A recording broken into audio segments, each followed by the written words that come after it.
नमस्कार दोस्तों, मेरा नाम डॉक्टर क्षितिज बाटी है। जैसा कि आप जानते हैं, शास्त्री नगर जोधपुर में एमडीएम हॉस्पिटल के पास जेंटल क्योर होम्योपैथी क्लिनिक नाम से मेरा होम्योपैथी क्लिनिक है। दोस्तों, आज हम बात करेंगे एलर्जिक राइनाइटिस का। एलर्जिक राइनाइटिस, जैसा कि नाम ही बता रहा है कि एलर्जिक और राइनाइटिस शब्द से बनी है। एलर्जिक का मतलब एलर्जी से है। हम सबको थोड़ी बहुत एलर्जी होती है। और राइनाइटिस का शब्द का मतलब होता है कि हमारे जो नाक के अंदर की जो म्यूकस मेम्ब्रेन है उसमें सूजन हो जाती है, इन्फ्लेमेशन हो जाती है। और इस सूजन के कारण हमारे नाक का रास्ता थोड़ा छोटा हो जाता है। और वो होने से हमको ब्लॉक नोज की समस्या भी हो सकती है। हमको नाक में पानी आने की भी समस्या होती है। और किसी किसी पेशेंट को पोस्ट नेजल ड्रिप यानी नाक से पानी मुंह में भी आ जाता है। और इस समस्या में किसी किसी पेशेंट का सर दर्द भी बहुत ज़्यादा होता है। किसी पेशेंट को साइनस में भी दर्द होना शुरू हो जाता है। बेसिकली यह जो समस्या एलर्जिक राइनाइटिस है, यह उन मरीजों में ज़्यादा होती है जो एलर्जी के अगेंस्ट जिनकी बॉडी हाइपर रिएक्टिव होती है, जो मरीज हाइपर सेंसिटिव होता है। कहने का मतलब ये है दोस्तों कि नॉर्मल एलर्जी या नॉर्मल बॉडी का रिफ्लक्स एलर्जेंस के अगेंस्ट सभी में होता है, लेकिन किसी किसी पेशेंट में जो कि बहुत ज़्यादा सेंसिटिव होता है उनमें ये ज़्यादा होता है। नॉर्मली जो स्नीजिंग यानी कि छींक आना या थोड़ा बहुत कभी जुकाम हो जाए और नाक बहना सब में होता है, लेकिन किसी किसी पेशेंट में ये बहुत ज़्यादा होता है। उनको एलर्जी या तो किसी पॉलन से हो सकती है या डस्ट से हो सकती है, या उनको और किसी चीज़ से भी एलर्जी हो सकती है। किसी किसी को पेंट से होती है, किसी को स्प्रे से होती है, और किसी को ठंडे पानी से भी एलर्जी हो सकती है। तो वो कुछ पेशेंट स्पेसिफिक एलर्जीज के अगेंस्ट उनका बॉडी का रिएक्शन ज़्यादा होता है।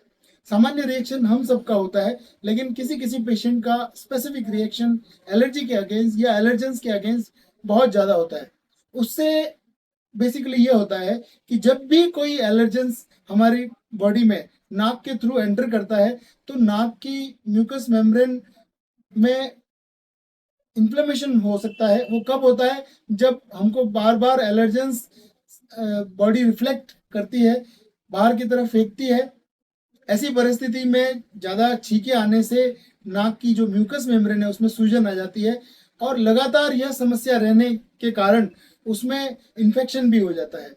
दोस्तों, जब ये नाक में इन्फेक्शन होता है और जब नाक की म्यूकस मेम्ब्रेन में सूजन होता है, तब यह समस्या एलर्जिक राइनाइटिस कहलाती है।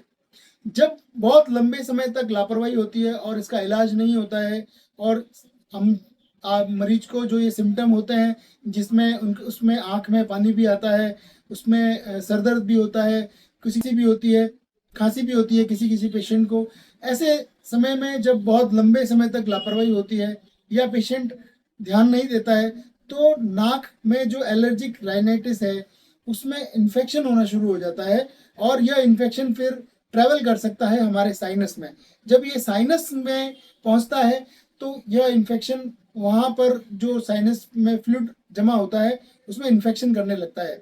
और धीरे धीरे समय के साथ यही इन्फेक्शन फिर हमारे गले तक ट्रैवल करता है, और हमारे गले में भी इन्फेक्शन क्रिएट होता है और टॉन्सिल्स भी उसमें एनलार्ज हो जाते हैं। इसी तरह यही यही समस्या जो गले तक पहुंचती है, जिसकी शुरुआत एलर्जिक राइनाइटिस से हुई थी, यह गले से हमारे फेफड़ों तक, हमारे लंग्स तक भी जा सकती है। ब्रोंकाइटिस भी हो सकता है, और लंग्स में अगर ज़्यादा समय तक हम लापरवाही करें तो दूसरी समस्याएं भी हो सकती है।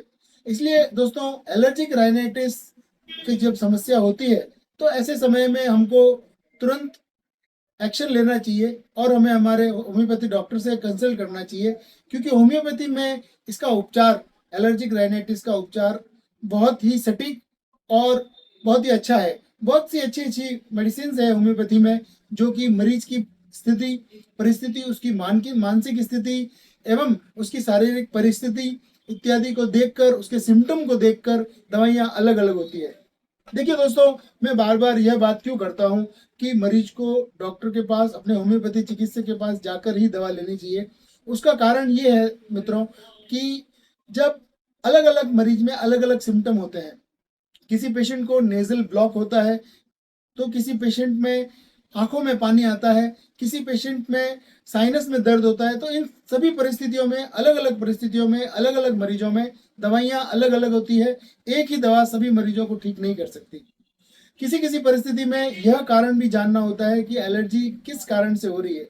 अगर यह एलर्जी डस्ट से है तो होम्योपैथी में उसकी दवा अलग है। अगर यह एलर्जी किसी और चीज से होती है तो उसकी भी स्पेसिफिक मेडिसिन अलग अलग है। बेसिकली एलर्जिक राइनाइटिस यह एक शुरुआत है बड़े इन्फेक्शन की तरफ जाने के लिए। इसको यहीं से रोका जाना बहुत ज्यादा आवश्यक है और होम्योपैथी इसमें बहुत ज्यादा कारगर है। धन्यवाद दोस्तों। इस बीमारी के विषय में अगर आपको ज्यादा जानकारी चाहिए तो हमारा YouTube पर लॉन्ग वीडियो उपलब्ध है, वह आप देख सकते हैं। ऑनलाइन कंसल्टेशन के लिए जोधपुर के बाहर के पेशेंट हमसे संपर्क कर सकते हैं। हमारी टीम स्पीड पोस्ट के द्वारा ऑनलाइन कंसल्टेशन के बाद आपकी दवाई भिजवा सकती है।